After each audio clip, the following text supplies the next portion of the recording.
Hello, this is Samantha Shares.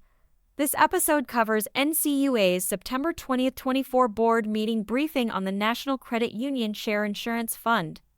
This is the NCUA board and staff in their own words and voices. This podcast is educational and is not legal advice. We are sponsored by Credit Union Exam Solutions Incorporated, whose team has over 240 years of National Credit Union Administration experience. We assist our clients with NCUA so they save time and money. If you are worried about a recent, upcoming, or in-process NCUA examination, reach out to learn how they can assist at marktrickle.com. Also check out our other podcast called With Flying Colors, where we provide tips on how to achieve success with NCUA. And now the briefing. Good morning, everyone, and welcome. I call this meeting of the NCUA Board to order. In addition to those joining us in the boardroom, I want to note for the record that today's meeting is open to the public through a live webcast with closed captioning. Before we begin with our formal agenda today, I have several announcements. First, as some of you may know, Board Member Otska welcomed her newest addition to her family earlier this month. Both mother and baby are doing well. Although she is unable to attend today's board meeting, I thank both Board Member Otska and her team for their engagement and hard work on our 3 agenda items. Second, I would like to welcome the Credit Union Association of New Mexico, including the league's president and CEO, Malia Heimbuch, who are here in person joining us today. We always appreciate having stakeholders learn more about our work and to see the policymaking process in action. So welcome to all of you. Third, in the interest of transparency, I want to remind all stakeholders that both the 2024 fourth quarter credit union profile and the 2025 first quarter call report changes are currently out for comment. The proposed changes to the fourth quarter 2024 credit union profile were published on July 26th, and the comment period ends next week on September 24th. Additionally, the first quarter 2025 call report proposed changes were published on September 16th. These changes would provide for new fields related to loans granted to credit union officials and senior executive staff, liquidity arrangements, brokered accounts, non-member deposits, and uninsured shares, among other new fields. These changes also would eliminate fields related to the Paycheck Protection Program and credit-impaired loans, as those fields are no longer needed. The comment period on these proposed call report changes ends on November 15th. As always, we welcome stakeholder input on all of these matters. That concludes my opening announcements. I now recognize Vice Chairman Hauptman for any thoughts that he might have on any of these matters or more. Yes, thank you. We're obviously very pleased that Tanya and Zoe are both healthy and doing well. We look forward to having her back. Also welcome the New Mexico folks. I'm a sort of adopted son of New Mexico. I married into a family from there, from Albuquerque. My wife is a UNM Lobo. I put Hatch green chilies now in my eggs when I make scrambled eggs. Only place I've ever been. We're literally at McDonald's at the kiosk. When you're making your order, it asks if you want green chilies. I assure you, if you go to one here, they do not do that. And the state director of the Financial Institutions Division, Mark Sadowski, I've actually never met him, and he was here last year, and I know his better half, Denise, quite well. She's a rock star. But, of course, when Mark finally came here and was sitting in these chairs, it was the one time I had to do the meeting virtually because I was sitting in Albuquerque, New Mexico. So welcome, folks, from the land of enchantment. I'll mention for a state of 1.2 million people, I believe 50% are credit union members. That is, I don't know if it's the highest, but it's one of the highest in the country, and I hope your trip to D.C. is fruitful. Back to you, sir. Thank you so much for those thoughts. The first item of business today is the board briefing on the Share Insurance Fund quarterly report. Our Chief Financial Officer, Eugene Sheed, is the sole presenter. Good morning, Eugene. It's good to see you as always. I also see that you got the purple tie memo today, so you are definitely on cue. Please begin whenever you are ready. All right. Good morning, Chairman Harper and Vice Chairman Hauptman. I am pleased to present to you this morning the 2024 second quarter statistics of the Share Insurance Fund and an update on the NCUA budget. Slide 2. The table shows the fund's revenues and expenses for the second quarter of 2024.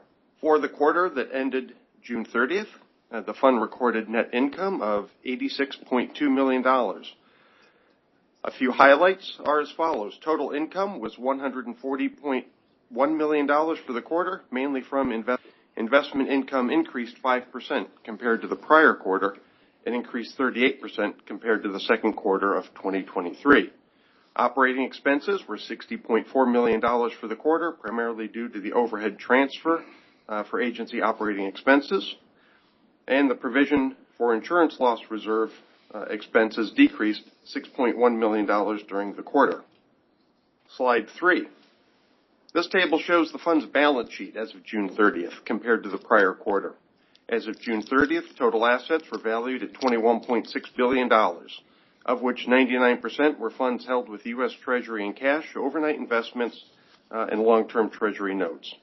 A few highlights to take away from this slide are that the fund's capitalization deposit receivable was fully collected in the second quarter. Accounts payable and other liabilities decreased mainly from the payment of capitalization deposit refunds of $238.8 million to credit unions whose insured shares had decreased. And the cumulative results of operation increased $142.7 million due to $86.2 million in net income and a reduction in unrealized losses on investments of $56.5 million. Slide 4. The fund records an insurance program liability comprised of both general and specific reserves. This is a contingency to cover anticipated future losses resulting from insured credit union failures.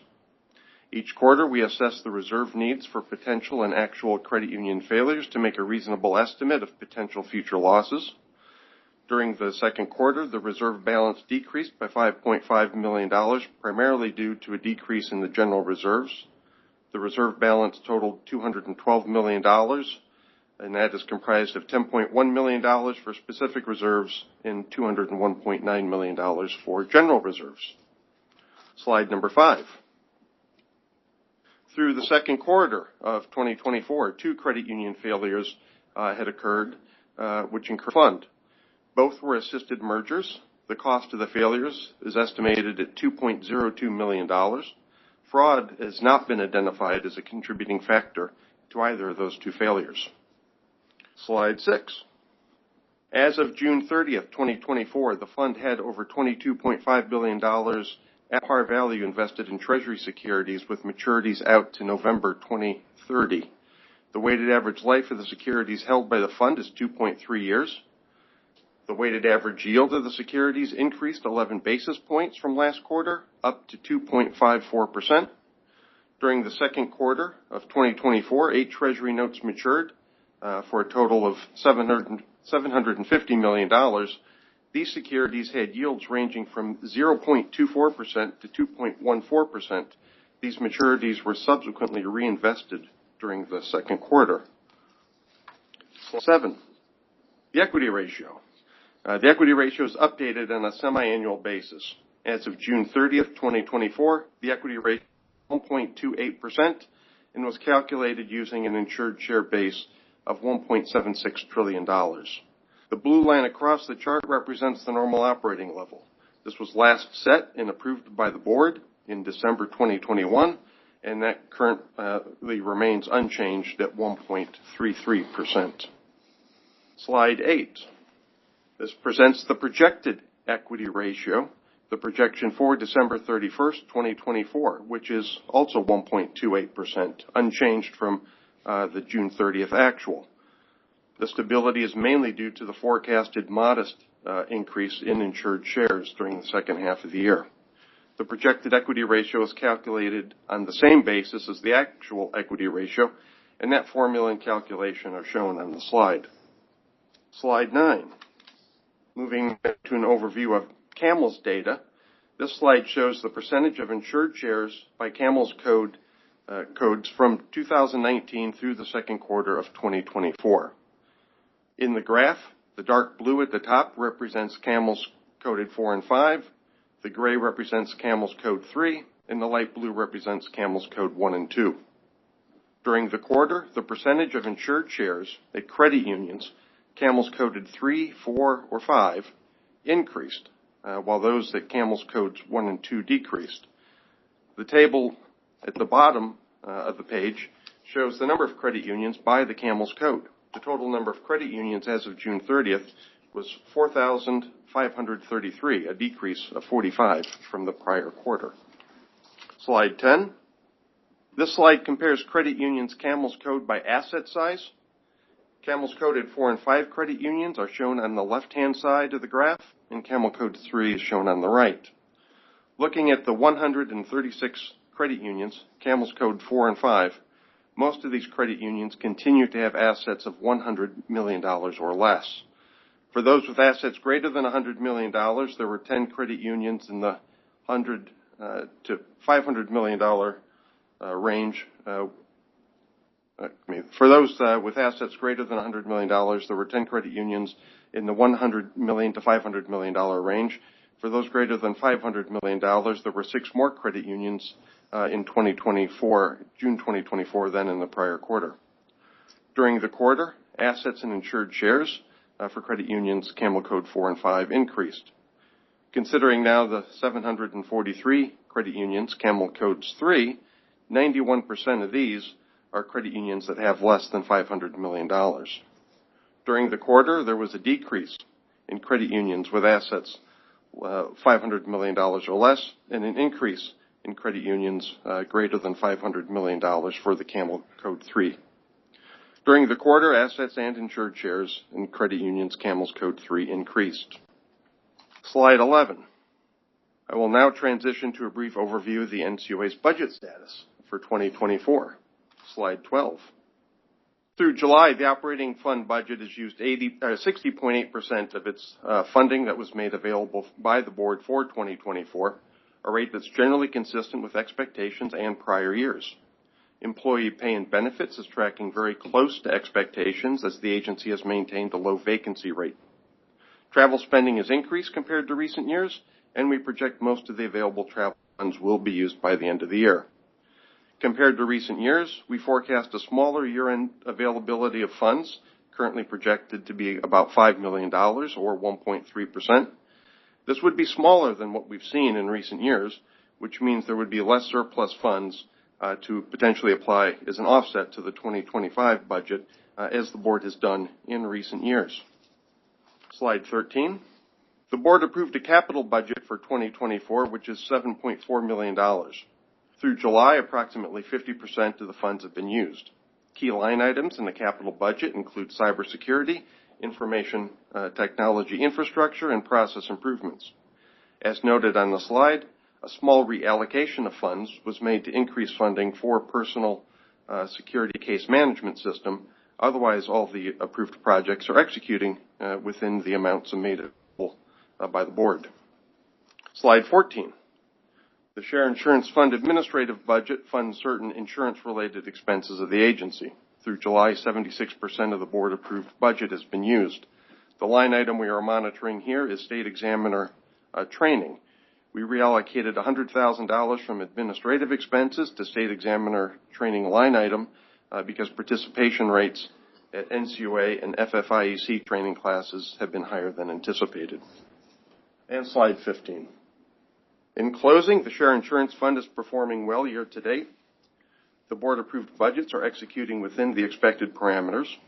Supplemental slides provided with this presentation have additional information to help interested parties better understand the operations of the Share Insurance Fund. Thank you for your time, and this concludes my presentation. I'd be happy to answer your questions. Eugene, thank you for your update on the performance of the National Credit Union Share Insurance Fund in the second quarter of 2024, the overview of the fund's projected year-end equity ratio, and the status of the NCUA's budget at the mid-year. And thank you to you and your team and the Office of the Chief Economist for their continued solid work in preparing today's briefing materials. The Share Insurance Fund's performance in the second quarter of 2024 mirrors much of the industry's financial performance during the same period. The fund, like the credit union system, is doing well overall, but there are warning signs that we all must heed. First, let me start with the good news. Since the 2008 financial crisis and the Great Recession that followed, the U.S. has maintained an unprecedented low interest rate environment for nearly 15 years.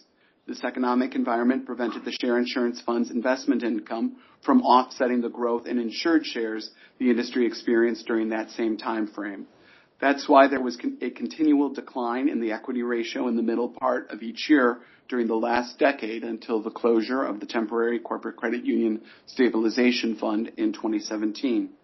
In recent years, we have experienced a large growth in insured shares, especially at the height of the pandemic when large amounts of government stimulus funds flowed into the credit union system, gradually depressing the strength of the equity ratio, with the lowest ratio being reached at 1.22% in June 2020.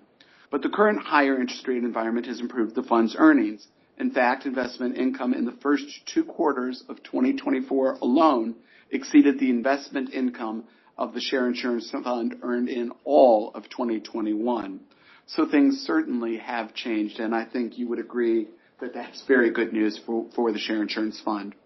What's more, the fund's yield in 2021 was just 1.21%. The Share Insurance Fund portfolio right now is yielding 2.54%, more than double 2021's level. That income, along with slower growth in insured shares, helped to stabilize the Share Insurance Fund's equity ratio at 1.28%, 4 basis points higher than the initial projected ratio for June 30. So, Eugene, while the Share Insurance Fund is overall experiencing its best performance in terms of investment income in nearly 15 years, should we expect that performance to continue? Thank you for that question, Chairman Harper.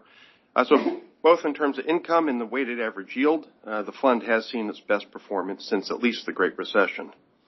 The yield is now at 2.54% and has benefited from the higher interest rates, especially in the overnight holdings. We have seen the overnight rates begin to fall from as recently as 5.4% in early August down to now under 5%. As of yesterday, that represented a decrease of about $82,000 a day to the fund, or about $30 million a year. However, the laddered portfolio has maturities every quarter, and those maturity buckets have average yields of generally under 1.5% for the next couple of years. As we reinvest those maturities, we will help to offset lost earnings from a decrease in the overnight rates. The amount of the offset will be highly dependent on the overnight rates and where they go, as well as the rates that we get on the reinvestments in the longer end of the SIF portfolio ladder. These challenges, this is the challenge for the investment committee, is to reassess the fund's overnight holdings and potentially place more of the funds in the investment ladder, which would help lock in longer-term earnings. So just help me out here to make sure that I understand what you're saying. Are you saying that, yes, the long-term investments are paying a lower yield now because of that we invested them at this time? Right. But if I remember correctly, we have $5.6 billion in overnights right now, and that we're going to be moving out on the ladder. Are you saying that as we ladder, we expect those rates to go up on the longer-term investments? Yeah, so I think there's sort of two balances here that we have to think about. There's the overnights, and we have seen those start to come down, and right. Those presumably would continue to go down if the Fed continues to reduce interest rates. The maturities that we're seeing right now in the longer end of the portfolio, the longer securities that we hold, those generally have rates under 1.5% overall. So the next couple of years, we'll see those lower rates mature off. If the 10-year, which would, the longer-term rates continue to be somewhat higher, then that will kind of offset. So we'll kind of see movement at both ends of the spectrum. But how that plays out in net, obviously it will depend on what the rates look like. Okay. Thank you, Eugene, for that clarification. My next question relates to the fund's balance sheet. If we could pull up slide 3. On slide 3, we see the overall assets of the Share Insurance Fund declined slightly between the first and second quarters. This contraction may cause confusion for some. Would you please explain this slight decline in the fund's total assets and net, why this slight decline in the fund's total assets and net position occurred, and are there any seasonal factors at play here? Sure.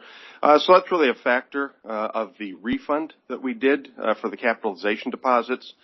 So in short, the agency refunded more in capitalization deposit adjustments during quarter 2 than we collected because there was overall decrease somewhat in insured shares the latter half of 2023. I think what's important here, though, is that the fund's cumulative results of operation increased. And so that's important for the stability of the fund. So maybe it wasn't a seasonality, but it was a one-time event, just as we've seen this change in the composition makeup of credit union balance sheets. Well, there's certainly a seasonality to the share insurance fund, insured shares that we see. And so there's a seasonality. I would say the more unique aspect is we don't typically see a contraction in insured shares, and there was a bit of that in the latter half of the year. Thank you for those clarifications. Your response helps stakeholders to better understand that this slight decrease in the share insurance fund's balance sheet isn't a trend, and that the fund's total assets in that position should improve over the remainder of the year based on current projections. It also reiterates the point that the share insurance fund remains overall in a healthy position. My next question concerns the fund's future income. The higher interest rate environment has improved the fund's earnings, and the much anticipated drop in interest rates will decrease unrealized losses in the portfolio, further improving the fund's position. In fact, just yesterday, the Federal Open Market Committee lowered the federal funds rate by 50 basis points and signaled the potential for additional rate decreases should economic conditions weaken. How are we positioning the share insurance fund so it can remain healthy in a declining interest rate environment? And we talked a little bit about that earlier, but I want to dive down a little deeper. Sure. So a key responsibility of the investment committee is to determine how to position the fund's portfolio within the policy set by the board. We generally approach this responsibility by considering safety, liquidity, and yield, and I think personally liquidity being the most significant factor for us to consider. We've increased the fund's liquidity position in the overnight, as we've already discussed, up to $5.6 billion, and that was in response to the longer-term holding in a loss position. So we have a total of unrealized losses on the portfolio, and somewhat also the softening composite CAMELS ratings. We want to be able to respond to liquidity events without incurring a cost to the fund or to borrow, which also comes at a cost. The declining interest rate environment should lower the loss position, so our unrealized losses should come down as interest rates come down. And that will give us greater liquidity options going forward should we need to access them. Up to this point, the yield has favored the overnights, so the fund has been able to maintain that liquidity without paying a premium, which we normally see in a more normal rate environment. And that concludes my response. Thank you for that detailed response. Laddering investments in both up and down interest rate environments is a proven way to smooth out interest rate fluctuations and maximize long-term performance. I know that's something that both the Vice Chairman and I learned as undergraduates. It's important that the share insurance fund is healthy and able to respond quickly to any stress in the credit union system, regardless of the economic environment, and that's also why we're maintaining some of that liquidity right now. Laddering investments also helps us to achieve that goal. Now, let me turn to some of the warning signs. We are seeing growing signs of concerns in loan performance, capital, delinquency rates, and earnings across the system and at specific institutions. The latest quarterly performance data for the industry showed declining growth and weakening performance across auto lending, mortgages, and commercial loan categories. Further, these trends are contributing to a large percentage of credit unions with CAMELS composite ratings of 3, 4, or 5. In fact, by my calculation, on the slide you showed earlier, approximately 1 in 5 federally insured credit unions is a CAMELS code composite 3, 4, or 5. What especially concerns me about the information on slide 10 is the increasing number of complex credit unions with $500 million more or in assets falling into the troubled category, CAMELS code 4 or 5 ratings this last quarter. In fact, the number of troubled complex credit unions tripled from 3 to 9 in the last quarter alone, and the amount of assets at these institutions grew by more than 5-fold. It's been about a decade since we saw this proportion of insured shares at risk, so we must remain vigilant as we navigate this situation. Eugene, we've been watching the amount of shares and composite CAMELS code 3, 4, and 5 credit unions rise for several quarters now. we expect these rating declines to level off or even improve? So I think that is really difficult to say. And I think a lot of the factors that you mentioned are at play. Credit unions are going to need to, think with a declining interest rate environment, there comes, a different set of challenges than what they saw in the increasing interest rate environment. So I think all those factors that you talked about in terms of their earnings, there'll be changes in borrowing costs and their lending program. Really difficult to say kind of if this represents a bottoming out of the trend or if it'll move one direction or the other. But certainly a need, as you say, to remain vigilant on it and for us to continue to monitor the potential liquidity of the fund in case there is a failure of size. Yeah, but let me drill down a little deeper. We have a policy for $1 billion plus credit unions that we examine them on an annual basis, and it's been now more than a year since we've hit those institutions. So we've probably, if we've had changes and downgrades because of the liquidity events and issues related to last year, that's been brought in already. However, for credit unions less than $1 billion that are performing fairly well, they're on an extended cycle. There may be some of those who aren't performing well, so we might see some increases still occurring there. But in terms of liquidity, do you sort of see the issues leveling off there? Yeah, I think there's additional concerns, though, that they're seeing in credit unions, which includes everything from record keeping and management to other issues. So it's not just a single factor. It's a variety of factors, and those factors, may be unrelated to any movement in interest rates. So what I'm hearing you tell, we're not quite out of the woods just yet. I can't say that we are. Okay. Credit union leaders must therefore continue to monitor their institution's performance and balance sheets and act expeditiously to prevent small issues from turning into big problems. The NCUA's supervisory teams, for their part, will continue to monitor credit union performance through our examination process, off-site monitoring, and tailored supervision. We will work to maximize the credit union system's preparedness and resilience for any bumps in the road that may lie ahead. We did that during the Great Recession when we had $14 billion plus credit unions that were in troubled status, yet none of them ultimately failed. After all, protecting the Share Insurance Fund against losses was then and is now a top priority for the NCUA Board, just as it always will be. That concludes my remarks on this topic. I now recognize the Vice Chairman. Thank you, sir. And Eugene, before I chat about this topic, I want to mention, Mr. Chairman, I believe you mentioned call report changes at the outset. Just want to remind people, submit comments is not all that difficult. We encourage people to do it. We do read them. They do matter. And one of the best things about reading comments is that, first of all, you should know they're public, okay? You put one in, and some people don't know that. It's the first time they've done it. But it also means you can read other people's. And I find it very useful because people say, this is such a no-brainer. Such an obvious view on whatever the topic is. I say, okay, but there are people who feel the other way. You should know that, and you can read it. It's very useful sometimes to know what the other argument is, even if you think your view is rock solid. NCUA.gov, you select regulation and supervision from the top menu, and then rulemakings and proposals. You find everything that is presently out for comment. These new changes that Mr. Chairman mentioned about the call report, they were just published this Monday. It might take a few days, but to be reflected, but the proposed changes to the CU profile, credit union profile, when you want to look up a credit union, just get the basic info, is currently shown as agency information collection activities. We might want to do something about that name. It's not intuitive to me. Agreed. Click on it. It takes you to regulation.gov. You find the comment button. You can comment quite easily. The Federal Register will show you comments by other people, and your comment, again, will be public. It's just something you should know. To the topic at hand, the SIF update.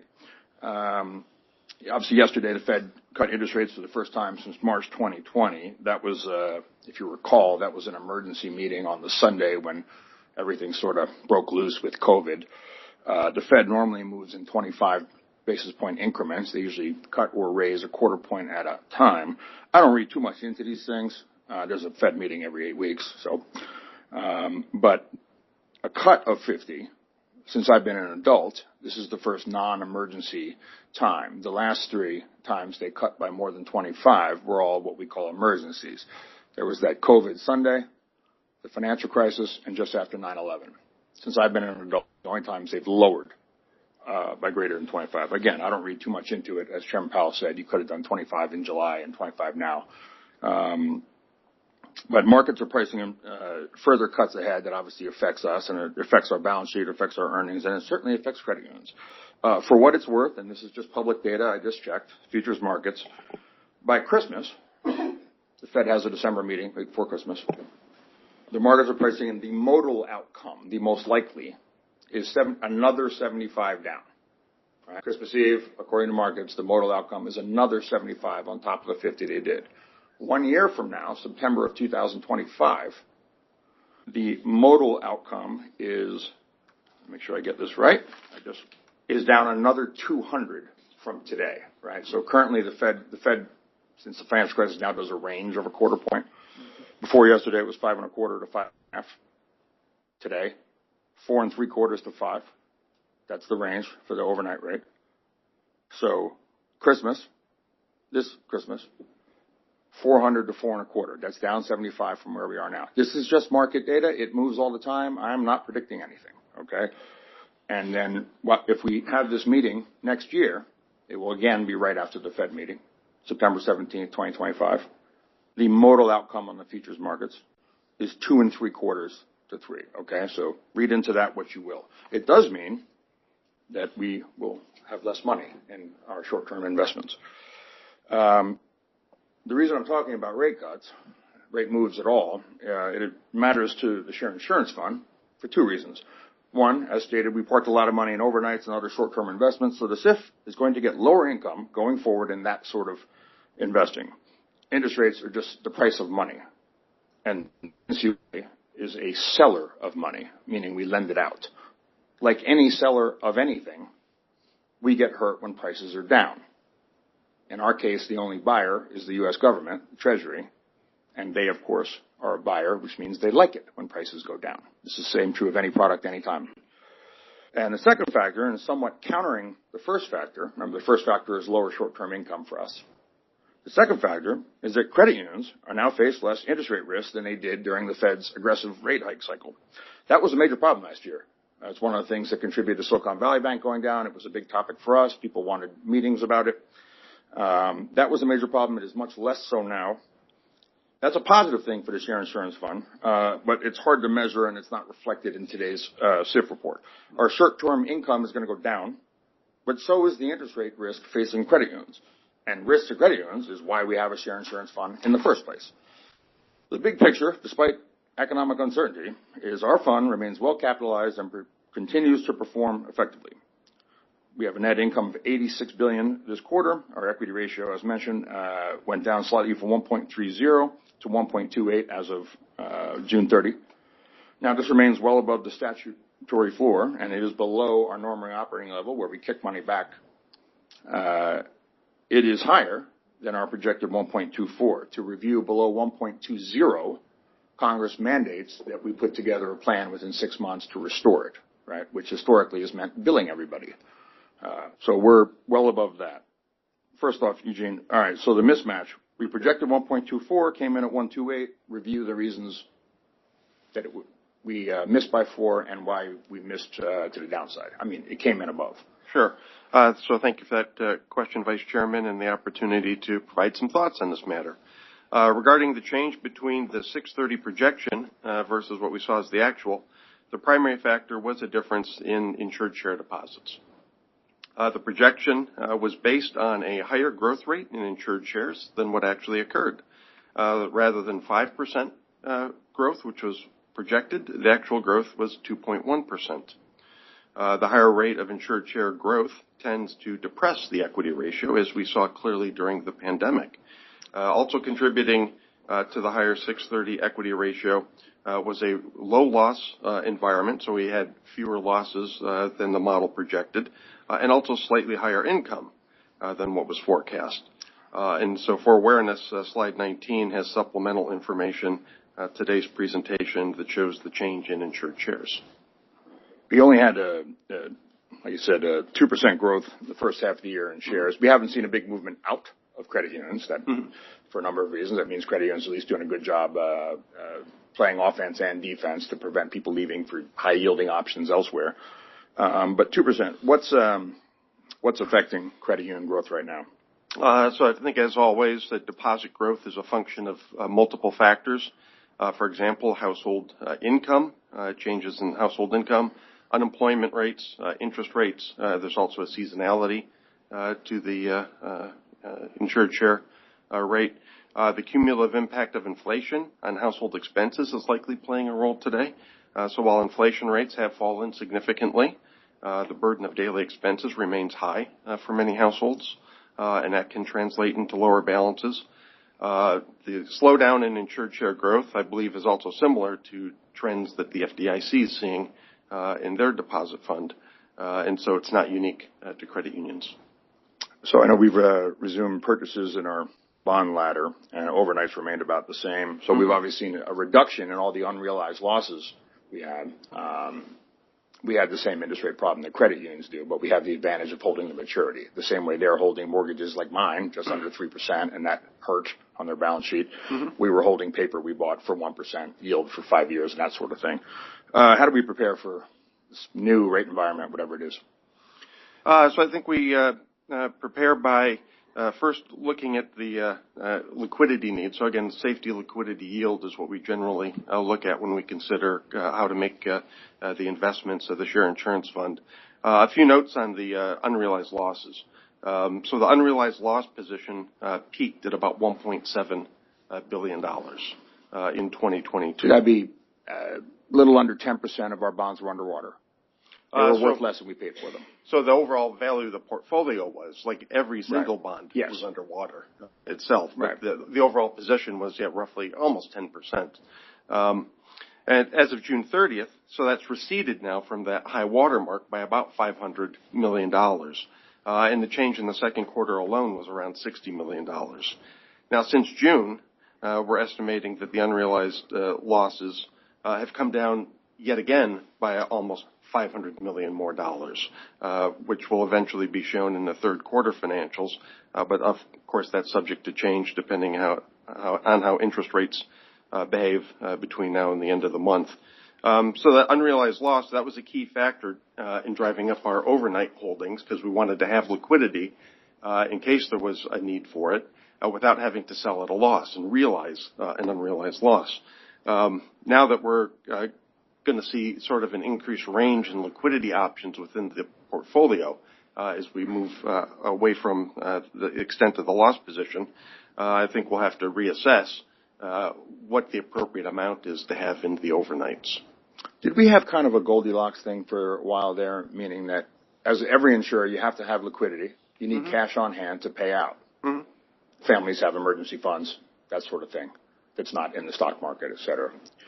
But normally with an upward slope yield curve, that liquidity costs you money because you're not earning much on it. Right.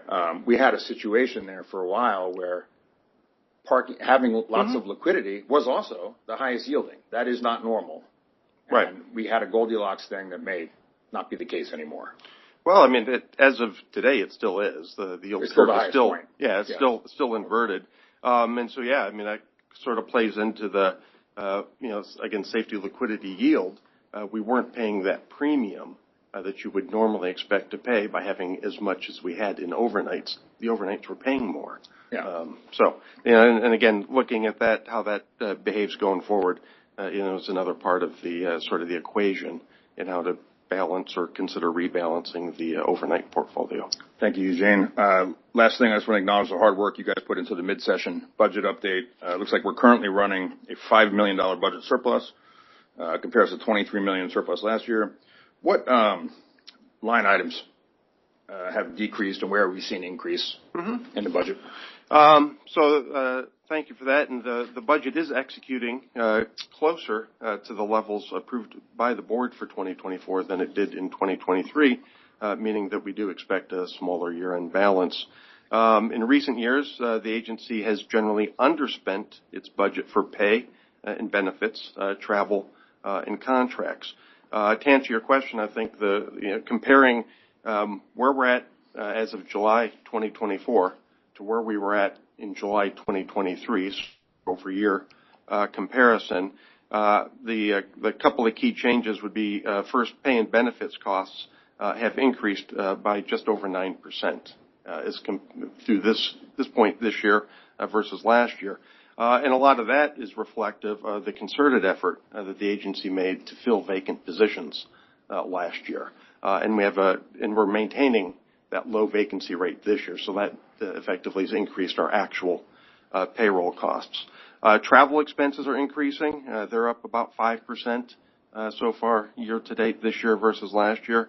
Contract spending, which often is one of our more rapidly expanding budget line items, is actually only up 1.8% for this year. And so while it still is an overall increase, it's lower than in recent years, and the agency has seen some reductions in specific contract recompetitions so far this year that have helped keep that growth down.